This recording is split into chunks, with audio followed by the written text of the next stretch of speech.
casa, viu? Está uma bênção, está uma alegria, mas está muito diferente. Vamos começar com oração. Pai amado, nós nos colocamos na Tua presença e nós lembramos que precisamos do Senhor, da Tua palavra, do Teu Espírito Santo. Nós não queremos andar sem o Senhor. Nós não queremos fazer nada sem o Teu Espírito. Nós não queremos agir sem o Senhor. Também não queremos errar por falta de conhecimento, por falta de fé, por falta de ousadia. Nós não queremos ser tolos, não queremos ser necios, não queremos ser imprudentes, também não queremos ser incrédulos. Queremos agir para a honra e glória do Teu nome. Somos humanos nas nossas situações humanas, como Abraão teve as suas situações, como José, como Moisés, principalmente o rei Davi, descreveu as suas situações nos Salmos, inúmeras situações, nós temos todas elas. E nós queremos passar por todas as situações com o Senhor, para a honra e glória do Teu nome. Nós não queremos que o Senhor tenha o segundo lugar na nossa vida. Nós não queremos nos perder e perder a prioridade, perder o Senhor. Nós não queremos confundir as coisas. Nós queremos andar com o Senhor para a honra e glória do nome do Senhor. Oramos e pedimos a Tua bênção em nome de Jesus. Amém. O Senhor Jesus, segundo as Escrituras, Ele tinha que morrer inocente, Ele tinha que ser perfurado numa madeira e tinha que morrer como oferta pelo pecado. O Senhor Jesus não podia morrer atropelado, Ele não podia morrer sufocado, Ele não podia morrer afogado, Ele não podia morrer por nenhuma enfermidade. Ele tinha que morrer exatamente como diz as Escrituras, inocente, perfurado numa madeira e como oferta pelo pecado. Quando chegou a hora, estava chegando a hora, ele disse que estava triste e angustiado. Não é a mesma coisa que dizer que ele estava com medo. Ele estava triste, angustiado, mas determinado. Triste, angustiado, determinado, com muita sabedoria, muita inteligência, muita capacidade de ler as situações e continuava respondendo de maneira muito sábia. Durante 3 anos a 3 anos e meio no ministério público de Jesus, ele soube escapar das perguntas armadilhas para acusá-lo de maneira falsa. Ele soube também esconder informação verdadeira que ia terminar em mal entendido. Quantas vezes ele disse, não fala que eu sou Messias. Quantas vezes ele curou e disse, não conta para ninguém. Porque eles iam pegar esta informação e dizer, ele é o Messias, ele vai governar no lugar de Pilatos, no lugar do imperador de Roma. Não é isso que ele veio fazer. Ele soube escapar das perguntas armadilhas, ele soube também não responder o certo, quando o certo ia criar mal entendido. Muito inteligente, muito sábio, muito determinado. Ele havia orado no cenáculo, ele foi para o Getsemane, o Monte das Oliveiras. Se um dia você tiver o privilégio de ir para Jerusalém, mas se não quiser ir, dá para fazer pelo Google hoje também esse trajeto. O cenáculo estava ali perto do templo, e você saindo perto do templo para o Monte das Oliveiras, você tinha que caminhar a pé, numa descida assim da esquerda para a direita, numa diagonal. Está lá em Jerusalém até hoje. Quando você vai fazendo essa descida, você vai passar pelo túmulo de Absalão. Quando você chegar ali embaixo, tem uma avenida hoje, no passado era o Riacho de Cadron, você tinha que cruzar o Riacho de Cadron, hoje é uma avenida, você espera fechar o semáforo, atravessa ali na faixa do pedestre, outros tempos. Aí você sobe para o Monte das Oliveiras, aqui da esquerda para a direita, também numa diagonal. Aquela foto famosa de Jerusalém, que tem a mesquita azul, com abóbora dourada, é tirado aqui do Monte das Oliveiras. Parece que é numa linha reta, Jerusalém está lá, ela dá a topografia dá uma subidinha assim, a mesquita azul ali, a mesquita de Al-Aqsa, mas na verdade, da hora que você tira a foto, do ponto que você tira a foto, até a mesquita de Al-Aqsa, que está hoje no que seria o lugar do templo, você tem toda essa depressão, por isso que tem que descer e tem que subir. Por isso que vários salmos diz, estou subindo para Jerusalém, que você chegava viajando e ia ter que subir até o templo nesse sentido aí. Ele saiu do cenáculo e foi para o Monte das Oliveiras, 3 quilômetros mais ou menos fazendo esse trajeto. Chegou lá, ele foi orar, ele tinha acabado de orar no cenáculo, ele deve ter ido orando por esse caminho, ele estava angustiado, ele estava triste, mas determinado. Ele chegou no Monte das Oliveiras, não dava para dormir, ele sabia o que ia acontecer, não dava para dormir. Como que você vai dormir se você sabe que você vai ser preso? Como que você vai dormir se você sabe que você vai ser crucificado? Então ele não conseguia dormir, ele estava orando, determinado, os discípulos dormindo, ele deu uma bronca neles, vocês não conseguem orar nem uma hora comigo aqui, parece que você mora no Vale da Bênção e não consegue fazer a VPO ali no centro de oração, levanta aí, ora aí. Pegou 3, Pedro, Tiago e João, foi para um lugar mais distante e orou 3 vezes, Pai, se possível, afasta de mim esse cálice, não como eu quero, mas como tu queres. Finalmente Judas veio com os guardas do templo para prender Jesus, e Jesus se antecipou. Ele perguntou: a quem vocês estão procurando? Eles falaram: a Jesus o Nazareno. Ele respondeu: sou eu. Todos recuaram e caíram no chão. Jesus tinha poder para se livrar, Jesus tinha poder para subir aos céus, mas ele veio morrer inocente, perfurado numa madeira, como oferta pelo pecado. Ele não ia fugir, mas ele tinha poder. O nome dele é Yeshua, significa o eterno salva. Esse é o nome dele, Yeshua. Quando o Novo Testamento foi escrito em grego, Yeshua virou Jesus em grego, e como todo mundo foi influenciado pelo cristianismo do Novo Testamento em grego, então Jesus virou Jesus em português, Jesus em espanhol, Jessi em francês, Jesus em inglês, Jesus em italiano, e acabou meus conhecimentos, acabou. O nome dele foi variando a partir do grego, mas o nome dele é Yeshua, o eterno salva. Estava ali o eterno, o santo, o criador, uma das pessoas da Trindade, em unidade com o Pai e o Espírito Santo. Ele falou: eu sou. Eles caíram no chão. Aí Jesus perguntou de novo: a quem vocês estão procurando? Eles falaram: a Jesus o Nazareno. Ele respondeu: eu já disse que sou eu, deixa os demais ir embora. E o apóstolo João escreveu dizendo para se cumprir as próprias palavras de Jesus.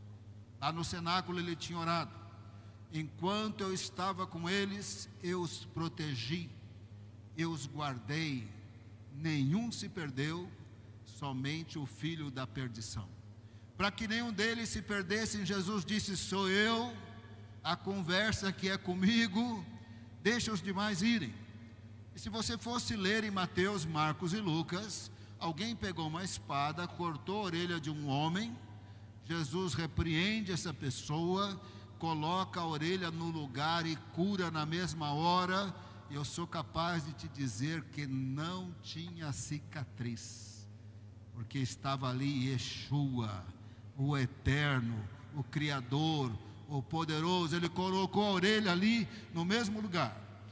É no Evangelho de João que nós lemos que quem pegou a espada, e é uma espada pequena por causa da palavra na língua grega, é uma espada grandona, é uma espada pequena. Quem pegou a espada foi Pedro, quem cortou a orelha foi Pedro, e era a orelha de um homem chamado Malco, servo do sumo sacerdote. Jesus colocou aquela orelha no lugar e disse assim: guarda a espada na bainha, guarda essa espada aí. Por acaso não beberei o cálice que o Pai me deu? Por acaso não passarei pela paixão de Cristo? Por acaso não morrerei naquela cruz? O que é que você está fazendo aí? Para esta hora que eu vim, para essa hora eu vim. Amarraram Jesus e levaram Jesus para a casa de Anás. O sumo sacerdote era Caifás, e o sogro dele era Anás. Anás havia sido destituído da função de sumo sacerdote pelo Império Romano em torno do ano 15 de nossa era. Fazia 18 anos que ele não era o sumo sacerdote, mas ele foi destituído pelo Império Romano. A comunidade judaica ainda considerava muito ele. Ele foi levado diante de Anás amarrado. Significa então que ele estava num julgamento judaico religioso. Significa que Anás tinha que falar qual era o problema. A responsabilidade não era de Jesus. Passaram 3 anos e meio, mais ou menos, tentando achar alguma coisa contra Jesus. Agora Jesus está diante de Anás, e qual é a acusação? Jesus estava quieto.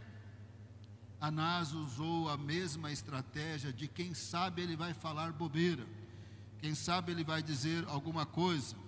Então Anás perguntou sobre os discípulos e sobre o ensino dele. Estava triste, angustiado, mas não estava com medo. Estava triste, angustiado, mas não tinha perdido a cabeça. Estava triste, angustiado, mas era muito sábio, muito inteligente. Ele não ia responder a pergunta de Anás, respondendo a pergunta. Ele disse assim: eu francamente falei abertamente no templo, nas sinagogas, nos lugares onde os judeus se reúnem. Pergunta para as pessoas que me ouviram. Em outras palavras, se o senhor tem acusação, fala. Por que eu estou amarrado aqui? Fala. Não vem querer perguntar para mim, ver se eu dou uma brecha aí para o senhor, que não vai funcionar dessa maneira. Se o senhor tem algum problema, então o senhor fala. João 18, verso 20, respondendo a Anás, João 18, verso 20, Jesus lhe respondeu: eu tenho falado francamente ao mundo, sempre ensinei nas sinagogas, como no templo, onde todos os judeus se reúnem, e não disse nada em segredo. Verso 21, porque o Senhor está me perguntando a mim? Pergunte aos que ouviram o que lhes falei, eles sabem muito bem o que eu disse. Jesus estava dizendo: eu não vou responder a sua pergunta. Se eu estou preso aqui, qual é a acusação? Qual que é o seu problema? Por que eu vim parar aqui? Não fique esperando que eu vou dar motivo. Não tinha motivo. Ele tinha que morrer inocente, perfurado numa madeira, como oferta pelo pecado. Quando Jesus respondeu assim, um dos servos de Anás deu uma bofetada em Jesus. Jesus disse para este homem: se eu falei mal, fala o que mal que eu disse. Se eu não falei mal nenhum, por que você está me batendo? Como Anás não conseguiu nada com Jesus, enviou Jesus para Caifás, oficialmente o sumo sacerdote. Jesus, segundo Mateus, Marcos e Lucas, quando Jesus chega diante de Caifás, tem vários ali membros do Sinédrio, líderes religiosos, virou uma balbúrdia. Eles queriam condenar Jesus, mas eles não sabiam como condenar Jesus. Um dava uma ideia: ele falou isso, ele falou aquilo, é uma balbúrdia, sem base nenhuma. E uma das acusações bem falsas era: ele disse que ele vai destruir o templo. Jesus não disse isso. Depois que Jesus purificou o templo, perguntaram para ele: com que autoridade você purifica o templo? Ele respondeu: destrua este templo e eu vou reerguê-lo no terceiro dia. Se você quer saber se eu tenho autoridade para purificar o templo, Se você quer saber se eu tenho autoridade para falar o que estou falando e estou fazendo o que eu estou fazendo, me mata, eu ressuscito no terceiro dia. Você vai saber que eu tenho autoridade. O apóstolo João explicou que quando ele falou isso, ele referia-se ao templo do seu corpo. Quando Jesus tornou-se homem essa pessoa eterna da Trindade, essa pessoa pré-existente da Trindade, essa pessoa poderosa da Trindade, essa pessoa criadora da Trindade, em unidade com o Pai e o Espírito Santo, não se tornou homem qualquer pessoa, se tornou homem um ser divino, que é um com o Pai e o Espírito Santo. É esse que se tornou homem. Então o corpo dele era o templo do Senhor, o corpo dele era o tabernáculo do Senhor. Ele disse: você quer saber se eu tenho autoridade para purificar o templo? Me mata esse corpo aqui, destrói esse corpo aqui, que eu ressuscito no terceiro dia. Ele não disse: eu vou destruir o templo. Os textos de Mateus, Marcos e Lucas dizem que enquanto estava aquela balbúrdia toda, Jesus ficava quieto, e aí então Caifás ficou nervoso, disse assim: o senhor não vai falar nada? Você é o Cristo, o Filho de Deus? Ele respondeu: eu sou. E você verá o Filho do Homem à direita do Poderoso, vindo nas nuvens. Como que eu gosto dessa resposta de Jesus. Ele estava dizendo para Caifás: eu sou o Filho do Homem. O Filho do Homem, de Daniel capítulo 7, é um ser celestial que vem nas nuvens e destrói o anticristo e o falso profeta. O anticristo, nas profecias de Daniel, é um articulador de alianças de todos os governos do mundo, mais especificamente de 10 alianças, que viram 7 alianças, mas nessas 7 alianças você tem todos os governos do mundo envolvidos. O anticristo será um governante mundial, de um império mundial, com muitas destruições, muitas coisas ruins, muito contra o Senhor. E o Filho do Homem vem nas nuvens e destrói o anticristo e subjuga todos os reinos da terra. Então Jesus estava dizendo assim para Caifás: eu estou aqui na paixão de Cristo, mas isso aqui vai passar. Eu vou morrer, ressuscitar, vou ser exaltado à direita de Deus Pai, do Poderoso, e virei nas nuvens em grande poder e glória. Caifás não tinha nada contra Jesus, mas ele interpretou isso como uma blasfêmia, e os judeus entendiam que blasfêmia eles tinham que apedrejar e matar por apedrejamento, mas eles estavam debaixo do senhorio do Império Romano, que havia proibido que as etnias do Império Romano, as etnias dominadas pelo Império, não podiam executar ninguém. Se você fosse desta etnia, pode ser que nessa etnia tinha apoiadores do Império Romano, e aqueles que não eram apoiadores do Império Romano, talvez iam querer matar você, que estava apoiando o Império Romano. Então estava proibido execuções no Império Romano, mas eles matavam do mesmo jeito. O nosso Código Civil diz que não é para matar, mas mata. O nosso Código Civil fala que tem a Lei Maria da Penha, mas as mulheres são agredidas. Então dizia que não podia, mas eles matavam. Eles mataram Estevão em Atos capítulo 7 por apedrejamento. Não podia, mas eles matavam. Possivelmente porque Jesus era muito famoso, era complicado pegar Jesus e apedrejar Jesus. Eles entendiam que tinha que levar para Pilatos. Pilatos era o governador da província da Judeia. O Império Romano funcionava desse jeito. O imperador estava em Roma, e nas províncias tinha governadores. Os governadores tinham seus palácios também, talvez não muito grande, mas tinham seus palácios. No palácio tinha uma sala que eles chamavam de pretório, que era ali o fórum, Palácio da Justiça naqueles dias, mas tudo era personalizado no governador. O governador julgava segundo o Código Civil do Império Romano, mas julgava com muita corrupção, era só dar um dinheirinho ali, a sentença mudava. Eles julgavam assim, do jeito que eles queriam, porque era o fórum daqueles dias. Então levaram Jesus para Pilatos, e na ignorância dessas autoridades judaicas, eles estavam caminhando para que Jesus morresse, inocente, perfurado numa madeira, como oferta pelo pecado. Chegando lá, eles tinham acabado de celebrar a Páscoa, tinha iniciado a festa dos pães asmos, juntava as duas festas numa só, porque uma emendava na outra. Era um período de consagração em que eles entendiam que não podiam entrar na casa dos não-judeus e muito menos no pretório. Então eles ficaram para o lado de fora. Jesus entrou amarrado lá diante de Pilatos, e Pilatos queria saber qual que era a acusação, qual era aquela situação. Por que estavam trazendo ele ali? Então Jesus entrou amarrado, Pilatos viu Jesus, Pilatos sai para fora e pergunta: mas qual é a acusação? Qual é a acusação contra esse homem?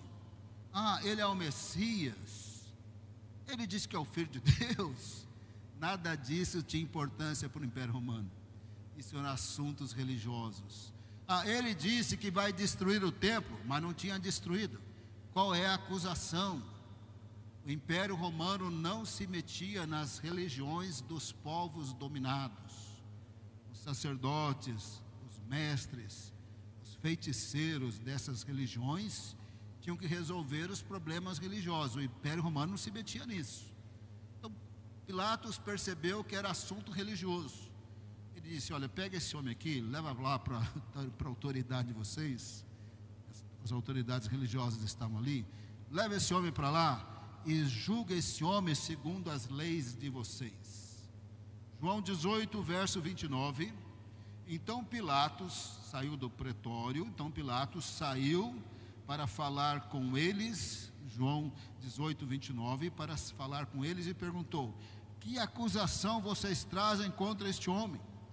Verso 30, eles responderam: se este não fosse malfeitor, nós não o teríamos entregue ao Senhor. Verso 31, então Pilatos disse: levem-no daqui e julguem-no segundo a lei de vocês. Aos que judeus responderam: não nos é lícito matar ninguém. Eles estavam dizendo: a lei do império não deixa executar. Quem tem que executar é o Senhor. Quem tem que mandar ele ser crucificado é o Senhor. Eles queriam que ele morresse crucificado, e ele ia morrer crucificado cumprindo as Escrituras. Mas não tinha nada, não tinha acusação, não tinha prova, não tinha nada. Mas aí eles falaram com muita inteligência, porque eles entendiam mal. Eles falaram: olha, ele disse que ele é o rei dos judeus. Agora esquentou. Porque uma coisa que o Império Romano não tolerava é que alguém tentasse ser rei no lugar do imperador, ou alguém tentasse ser governador no lugar daquele governador da província. Pilatos era governador da província da Judéia. Ele disse que ele é o rei dos judeus, estava implícito que ele queria governar no lugar de Pilatos. Aí o Império Romano matava mesmo. Então eles falaram: olha, ele é digno de morte. Ele diz que é o Messias, ele quer governar no seu lugar, ele é digno de morte. Pilatos tinha que averiguar essa informação. Ele sai do lado de fora, porque eles não tinham entrado no pretório. Ele entra até onde está Jesus amarrado e pergunta: você é o rei dos judeus? Está implícito aí: você quer governar no meu lugar? Jesus, muito inteligente, perguntou assim: essa pergunta é sua? É o Senhor que está fazendo essa pergunta? É o Senhor que está querendo dizer que eu quero o seu lugar? Ou foram pessoas que falaram para o Senhor que eu quero o seu lugar? Quem que está fazendo a pergunta? Pilatos disse assim: ei, por acaso eu sou judeu? Eu não entendo patavinas de Messias, de Filho de Deus. Por acaso eu sou judeu? Você está aqui diante de mim porque o seu povo, as suas autoridades religiosas, trouxeram você aqui. O que é que você fez? O que é que você fez que você está aqui no pretório? Não tinha nada para pegar. Então Jesus respondeu, de um jeito que também não tinham de pegar: o meu reino não é deste mundo.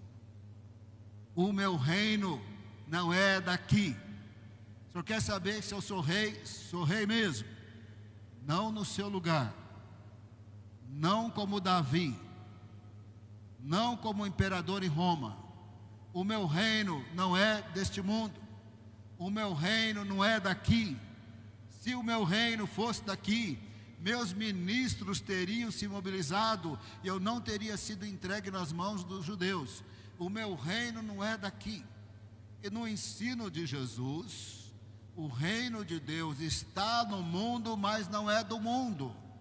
Quando ele pregou ali em Nazaré, ou ele pregou ali na Galileia, ele dizia: arrependam-se, o reino de Deus chegou. O reino de Deus não é reino do mundo. O reino de Deus não é governo do mundo. O reino de Deus está no mundo, mas não é do mundo. O reino de Deus é quando Jesus se torna o Senhor e Salvador da minha vida. Eu saio do império das trevas para o reino do Filho do seu amor. Eu saio das trevas para a luz, da morte para a vida, da condenação para a justificação no sangue de Cristo. O reino de Deus está no mundo, mas não é do mundo.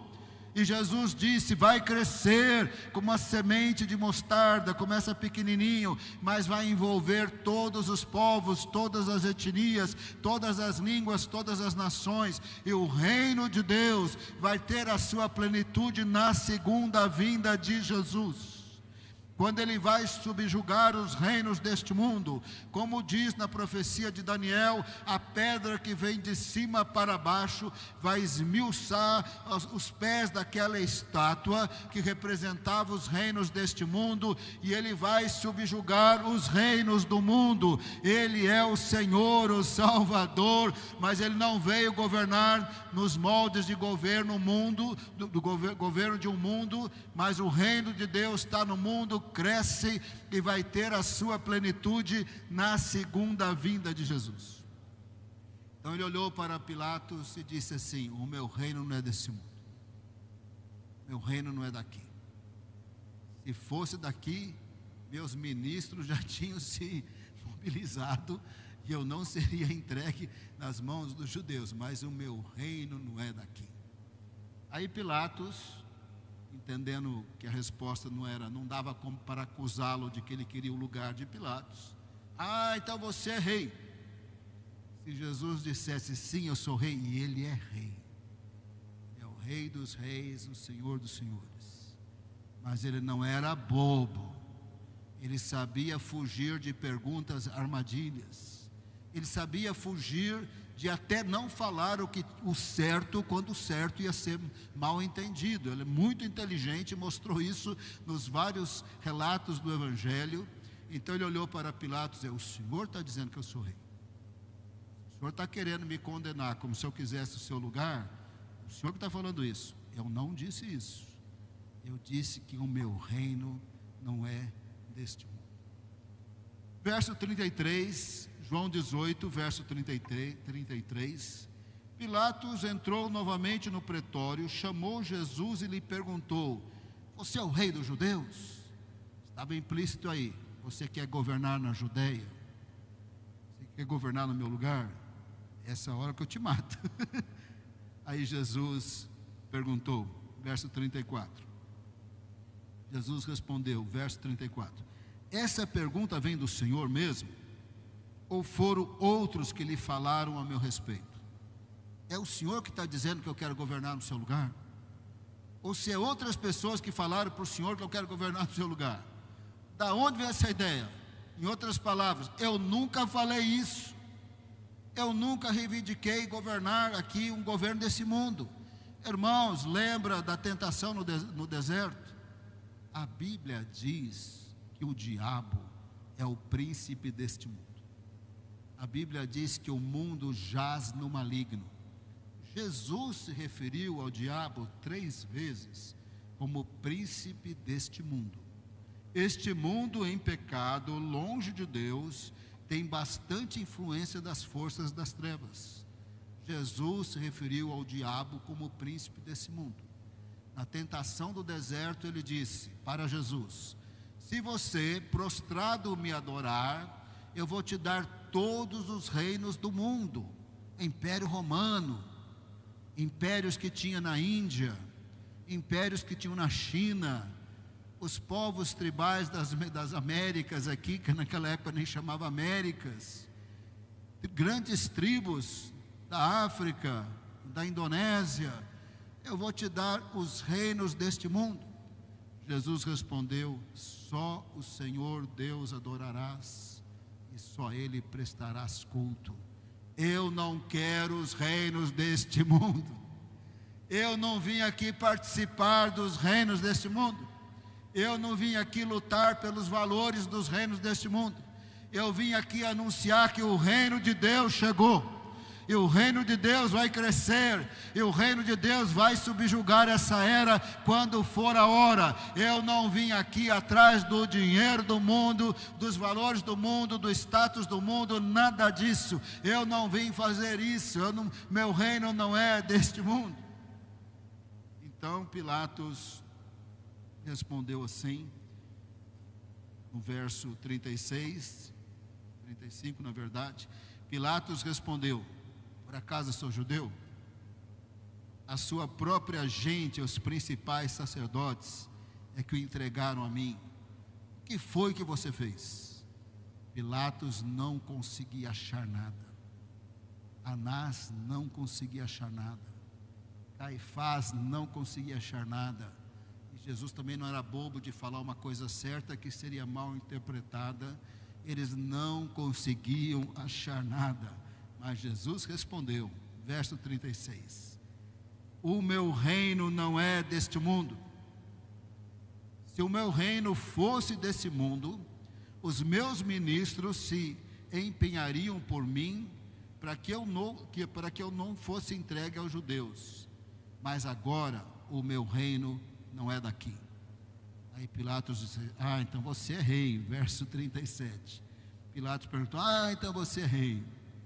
Se Jesus dissesse eu sou rei, ele é rei. Mas Pilatos podia dizer: você quer reinar no meu lugar, vou mandar te matar. Aí Jesus respondeu assim: o Senhor está dizendo que eu sou rei, verso 37. O Senhor que está dizendo. Não venha me condenar como se eu quisesse o seu lugar, porque eu não quero o seu lugar. Inclusive eu não quero o lugar do imperador, inclusive eu não quero o lugar dos reinos, não quero mandar nos reinos desse mundo. Não vem falar isso, é o Senhor que está falando, eu não disse isso. Verso 38, Pilatos perguntou, Jesus disse: olha, eu nasci e vim para dar testemunho da verdade. Quem é da verdade ouve a minha voz. Verso 38, Pilatos pergunta: mas o que é a verdade? Vira as costas para Jesus, sai do pretório e disse: eu não vi nele crime algum. Verso 38, Pilatos perguntou: o que é verdade? Depois de dizer isso, Pilatos voltou aos judeus, saiu do pretório e lhes disse: eu não acho nele crime algum. Nem Pilatos, nem Caifás, nem Anás, ninguém achou crime algum. Jesus tinha que morrer inocente, perfurado numa madeira, como oferta pelo pecado. Assim o Senhor Jesus tinha que morrer. Pilatos, sendo o governador daquela região, dependia também da aprovação popular para o imperador mantê-lo no cargo. Ele estando ali fora, ele falou: olha, a tradição aqui na Páscoa é libertar um assassino, um salteador. Olha, o que vocês acham de eu libertar aqui o rei dos judeus, falando de maneira irônica sobre Jesus? Na mesma hora eles falaram: não, Barrabás. Então Pilatos, tendo acabado de falar, não vejo nele crime algum, mandou açoitá-lo e crucificá-lo, e assim cumpria as Escrituras. Ele tinha que morrer inocente. Certamente não tinha nenhum pecado, era Deus encarnado. Morreu inocente, sem pecado, por nós, como Deus havia dito. Isaías 53, verso 10. Isaías 53, verso 10. Para nós entendermos que ele tinha que morrer inocente, perfurado numa madeira, como oferta pelo pecado. Isaías 53, verso 10. Todavia o Senhor agradou esmagá-lo. Esmagá-lo aí, ou moê-lo, dependendo da tradução, referindo-se a todos os ferimentos da paixão de Cristo, inclusive as perfurações da crucificação. Todavia o Senhor agradou esmagá-lo, fazendo-o sofrer, quando ele dera a sua alma como oferta pelo pecado. Sabe o que é alma como oferta pelo pecado? Sabe o que é oferta pelo pecado no livro de Levítico? Era quando o inocente animal era imolado, sacrificado no lugar do pecador, simbolizando Jesus. Jesus morreu como oferta pelo pecado. Agradou a Deus que ele passasse por todos os ferimentos da paixão de Cristo, todas as zombarias, todas as acusações falsas, por quando ele, morrendo naquela cruz, estava morrendo como oferta pelo pecado, o inocente pelo pecador, um sacrifício vigário, um sacrifício substitutivo. Por que ele morreu como oferta pelo pecado? Porque ele tomou a nossa culpa, assim como o animal lá no tabernáculo tomava a culpa daquele que havia pecado. Ele tomou a nossa culpa, ele tomou o nosso pecado, ele tomou a nossa condenação, ele morreu a nossa morte, ele tomou sobre si o nosso estado de maldição, pois nos nossos pecados nós não andamos segundo a moralidade da lei de Moisés, nós somos pecadores. Ele tomou sobre si a nossa culpa, o nosso pecado, e morreu como oferta pelo pecado, o inocente pelos pecadores, o santo pelos pecadores, o eterno por aqueles que não tinham vida eterna. O Criador tornou-se homem e morreu pelas criaturas, como oferta pelo pecado, porque ele tomou sobre si a nossa culpa. Não só tomou, na decisão da Trindade, colocou sobre ele a nossa culpa. Isaías 53, verso 6. Isaías 53, verso 6. Todos nós andávamos desgarrados como ovelhas, cada um desviava pelo seu próprio caminho, mas o Senhor fez cair sobre ele a iniquidade de nós todos. Todos os nossos pecados, todos os pecados da humanidade, toda a culpa da humanidade, toda a maldição por não ser salvo, por ser pecador, por estar separado de Deus, por não ter a moralidade, a santidade dos mandamentos do Senhor, o Senhor fez cair sobre ele toda a nossa culpa. O santo, eterno, criador, inocente, não tinha do que acusá-lo. Ele morreu de maneira voluntária em nosso lugar, o inocente pelo pecador, como oferta pelo pecado, porque o Senhor fez cair sobre ele a iniquidade de nós todos. Ele não podia morrer afogado, não podia morrer atropelado, não podia morrer de doença, não podia morrer sufocado. Ele tinha que morrer em sacrifício em nosso lugar, como oferta pelo pecado, porque o Senhor fez cair sobre ele a iniquidade de nós todos. Tinha que morrer perfurado numa madeira. Isaías 53, verso 5. Mas ele foi traspassado, perfurado, por causa das nossas transgressões, Se é por causa das nossas transgressões, foi em nosso lugar, porque o Senhor fez cair sobre ele a iniquidade de nós todos. Mas ele foi traspassado por causa das nossas transgressões, esmagado ou moído pelas nossas iniquidades. Esmagado ou moído é todos os ferimentos da paixão de Cristo. Ele foi traspassado, perfurado. O castigo que nos traz a paz estava sobre ele, e pelas suas pisaduras fomos sarados. Ele tinha que morrer inocente, perfurado, como oferta como oferta pelo pecado, porque o Senhor fez cair sobre ele a iniquidade de nós todos. E tinha que ser numa madeira. Para cumprir as escrituras, tinha que ser na madeira. Foi na cruz, numa madeira. As tradições mostram Jesus na cruz e os pregos segurando assim. Irmãos, aqueles pregos não seguravam corpo humano. Você bota um prego aqui, o corpo cai da cruz. Eles eram amarrados na cruz. E não sabemos se era cruz T minúsculo, não sabemos. A tradição botou na nossa cabeça que era cruz T minúsculo, e estamos acostumados com isso.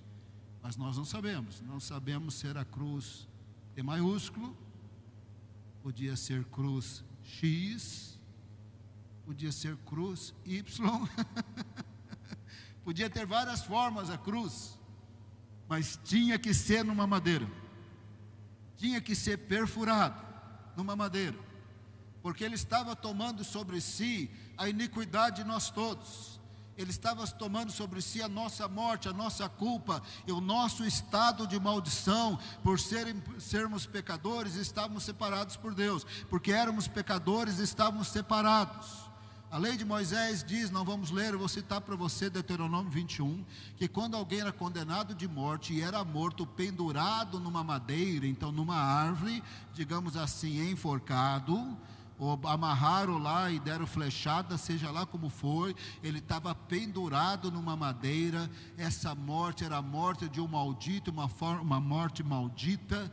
O Senhor disse, pega esse cadáver, enterra antes de começar a noite, porque isso é maldição, para não contaminar a terra.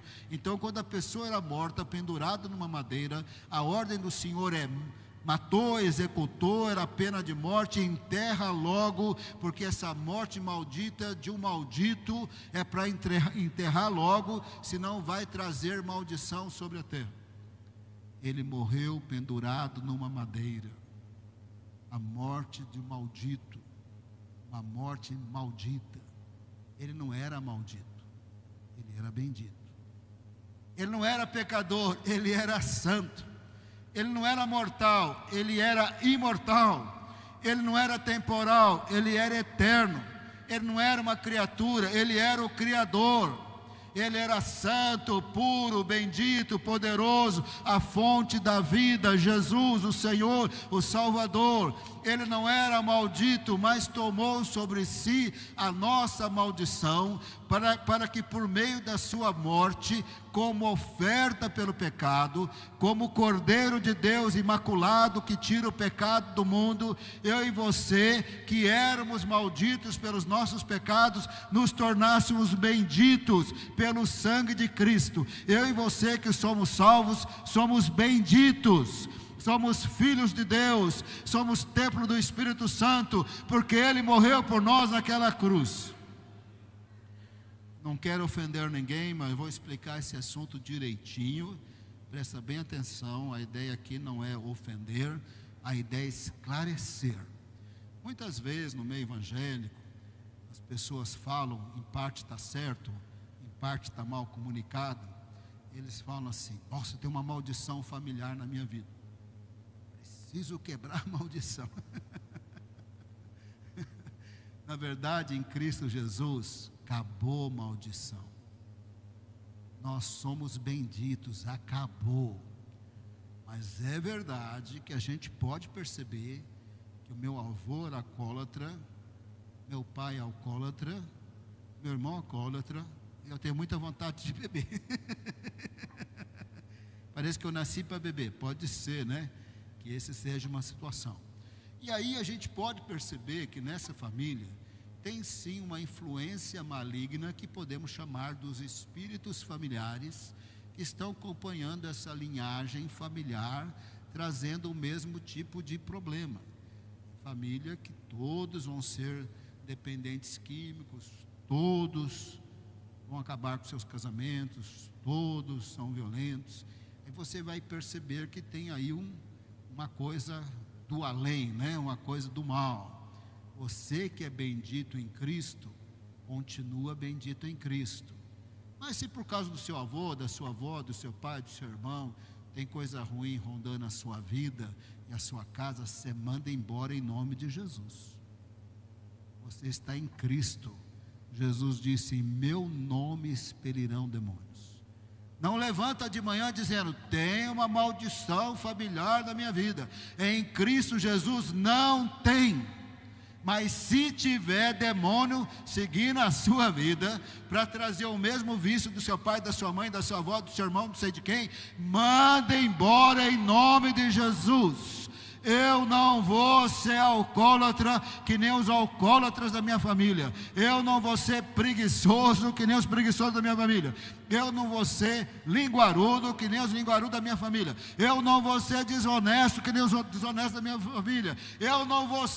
Eu sou bendito em Cristo, lavado pelo sangue de Jesus, nova criatura. Eu vou ser vitorioso em Cristo. Eu sou vitorioso em Cristo. Vou andar segundo a luz do Evangelho, no poder do Espírito Santo. Não tenho maldição, eu estou em Cristo. Mas se a coisa ruim está querendo dizer que eu tenho, bota para correr em nome de Jesus. Mas não levanta falando: eu tenho uma maldição. Você não tem mais. Em Cristo acabou, você não tem mais. Não quer dizer que eles não estão rondando a sua vida, não quer dizer que você não tem que mandar embora. Você vai mandar embora, mas não com esse discurso: eu tenho uma maldição. Você não tem, não. Você é bendito em Cristo Jesus. Ele era bendito, se fez maldito em nosso lugar. Morreu a morte do maldito, pendurado numa madeira, perfurado numa madeira, para que eu e você fôssemos tão benditos como Abraão, tão salvos como Abraão, que foi justificado pela fé. Eu e você tivéssemos o Espírito Santo. Não estou inventando. Está em Gálatas 3, 13 e 14. Acompanha aí, que você é bem inteligente, você vai captar. Quando você não for muito inteligente, aí tem a inteligência artificial que está dando a impressão que todos nós somos inteligentes. Hoje, quando a pessoa não sabe nada, ele vai na inteligência artificial: como esse cara é esperto? Agora, todo mundo está esperto hoje. Gálatas 3,13. Cristo nos resgatou da maldição da lei. É a mesma coisa que dizer da maldição dos nossos pecados, que não andavam segundo os mandamentos de Deus. Gálatas 3,13. José, Gálatas 3,13, José. Gálatas 3,13. Cristo nos resgatou da maldição da lei. Maldição porque nós não tínhamos a moralidade, a santidade dos mandamentos de Deus. Cristo nos resgatou da maldição da lei, fazendo-se Ele próprio maldição em nosso lugar. Ele não era maldito, Ele era bendito. Ele se fez maldição em nosso lugar. Ele morreu a morte dos malditos que nós éramos, dos pecadores que nós éramos, dos perdidos, condenados e culpados e sem vida eterna que nós éramos. Ele morreu como oferta pelo pecado, inocente no lugar do pecador. Cristo nos resgatou da maldição da lei, fazendo-se Ele próprio maldição em nosso lugar. Ele não era maldito, mas se fez maldito em nosso lugar, porque está escrito: maldito todo aquele que for pendurado no madeiro. Ele morreu pendurado no madeiro. Era a morte do maldito, era a morte maldita. Ele não era maldito, Ele se fez maldito em nosso lugar, para que eu e você fôssemos benditos, que nem Abraão, para que eu e você fôssemos templo do Espírito Santo. Verso 14, Gálatas 3, 14. para que a bênção de Abraão chegasse aos gentios. Gentios é a palavra bíblica para não-judeus. Lá no grego é a palavra para as etnias. Para que a bênção de Abraão chegasse às etnias, a todos os povos da terra, chegasse em Cristo, que se fez bendito em nosso, que se fez maldito em nosso lugar. O Senhor fez cair sobre ele a iniquidade de nós todos. Ele se fez maldito em nosso lugar, para que todos nós fôssemos benditos e templo do Espírito Santo, para que a bênção de Abraão chegasse aos gentios em Cristo Jesus, a fim de que recebêssemos pela fé o Espírito prometido. Em Jesus nós somos benditos, em Jesus nós temos o Espírito Santo. Cumpriu as Escrituras. Anás não tinha nada contra ele, Caifás não tinha nada contra ele, Pilatos não tinha nada contra ele. Pilatos, desculpa aí, Pilatos era um sem vergonha. Ele queria se manter no poder, e para o imperador não tirá-lo lá, ele tomou uma medida popular. Aquelas pessoas estavam gritando: mata, mata, crucifica, crucifica, crucifica. Ele sabia que não tinha culpa nenhuma, mas cumpriu as Escrituras. Ele tinha que morrer inocente, numa madeira, perfurado pelas nossas transgressões, que o Senhor fez cair sobre ele a iniquidade de nós todos. Ao Senhor agradou esmagá-lo, fazê-lo sofrer, quando ele dera a sua vida como oferta pelo pecado. E assim ele morreu por nós. Assim temos perdão de pecados, assim temos vida eterna, assim somos benditos, assim somos templo do Espírito Santo, assim podemos ter comunhão com Deus, intimidade com Deus, sermos usados por Deus para a honra e a glória do Senhor. E assim nós somos benditos em Cristo Jesus. Pode ser que tinha uma maldição na nossa família, agora eu sou bendito em Cristo. Pode ser que o pessoal do mundo das trevas está querendo impor na minha vida a mesma destruição, mas agora eu e você podemos mandar eles embora em nome de Jesus. Uma decisão minha, irmão, que na minha casa não é lugar de demônio. Essa é a minha decisão. Se eu chegar na minha casa, sentir uns arrepios de demônio, eu falo: aqui não é lugar deles. Eu vou mandar embora em nome de Jesus, pronto, acabou. Em alguns lugares é lugar deles. Uma vez eu entrei em certo templo religioso muito famoso na Espanha. As pessoas fazem peregrinação para aquilo lá. Entrei lá, mas era arrepio para todo lado. Tinha aqui a nuca aqui arrepiava. Parece que a coisa ruim estava afungando assim. Vou te pegar, vou te pegar. Falei: meu Deus, mas eu entrei na casa deles. Entrei na casa dele, eu nem mandei embora. O que eu estava fazendo lá dentro? Aí fui saindo de fininha. Mas na minha casa não. A minha casa não foi consagrada para eles. A minha casa não tem romaria para eles. A minha casa não tem um monte de coisa mística para eles. Na minha casa é a casa do Senhor, a minha vida é do Senhor. Eu mando embora em nome de Jesus. Pronto, acabou. Agora você entra aí em certos templos que de turista e tal, e começa a fungar aqui na sua nuca.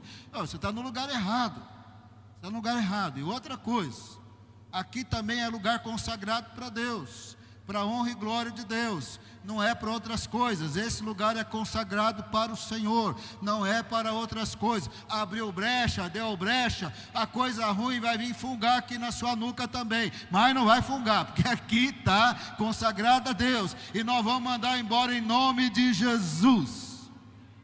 Uma vez nós expendemos um irmão aqui para ajudar, ele se perdeu no mundo das drogas, o quarto dele virou um lixo, de mau cheiro, mas deu um trabalho. Mau cheiro dava um trabalho, irmãos. A gente jogava criolina, o que você imaginar. O cheiro demorou alguns meses, não é, Silvia? Demorou alguns meses. Eu entrei ali na sala de oração, o demônio já veio encostando em mim assim, eu arrepiando inteiro. Falei: meu Deus, coisa ruim está aqui dentro. O problema não é que ele estava aqui dentro, porque a gente manda embora em nome de Jesus. O problema é por que ele entrou. Porque não é para entrar aqui dentro. Pronto, acabou. Não é para entrar aqui dentro. Eu falei para o pastor José Roberto, que estava aqui na época, José, tem um demônio aqui dentro. Meu problema não é o que o demônio está aqui dentro, a gente manda embora. Eu quero saber porque ele entrou aqui. Aí o irmão estava aqui, usando todas as coisas químicas, tantas outras situações muito erradas. E aí é claro que a coisa ruim estava aqui dentro. Mas não é para ficar aqui dentro.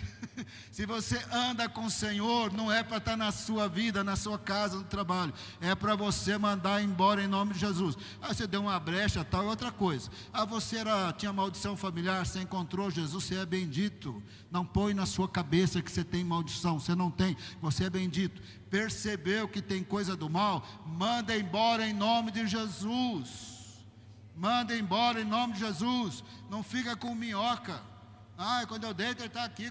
Manda embora em nome de Jesus. É a sua casa, é a sua vida. Manda embora em nome de Jesus. Pronto, acabou. Por isso que eu gosto daquelas irmãs do coque de oração, irmão, porque não tem conversa, hein?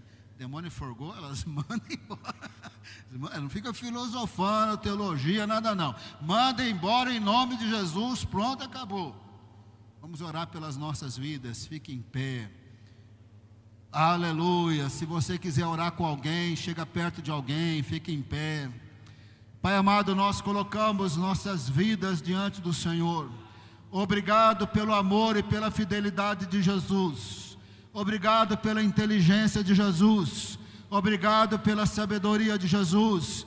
Obrigado pela obediência de Jesus. Ele disse que estava triste, angustiado, mas não é a mesma coisa de estar amedrontado, cheio de ousadia, cheio de sabedoria, cheio de inteligência. Ele foi obediente até a morte e morte de cruz.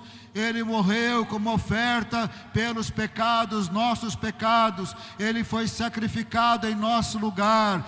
O inocente morreu pelo culpado. O Senhor fez cair sobre ele a iniquidade de nós todos. Ele foi transpassado pelas nossas transgressões, moído pelas nossas iniquidades. O castigo que nos traz a paz estava sobre ele, e pelas suas pisaduras fomos sarados. Ele morreu a morte do maldito, para que nós fomos benditos em Cristo Jesus. Nós somos benditos. Nós somos filhos de Deus. Nós temos o Espírito Santo. Nós quebramos toda palavra mentirosa de maldição da nossa criação familiar, do nosso sistema escolar, dos nossos maus relacionamentos ao longo da vida. Nós quebramos todas as palavras mentirosas, desfazemos, mandamos embora em nome de Jesus. Nós recebemos toda a ajuda do Espírito Santo, o poder do Senhor, a graça do Senhor, a misericórdia do Senhor. Recebemos o Espírito Santo, recebemos a tua fé, a tua ousadia, o teu discernimento. Aleluia. Pai amado, recebemos conhecimento.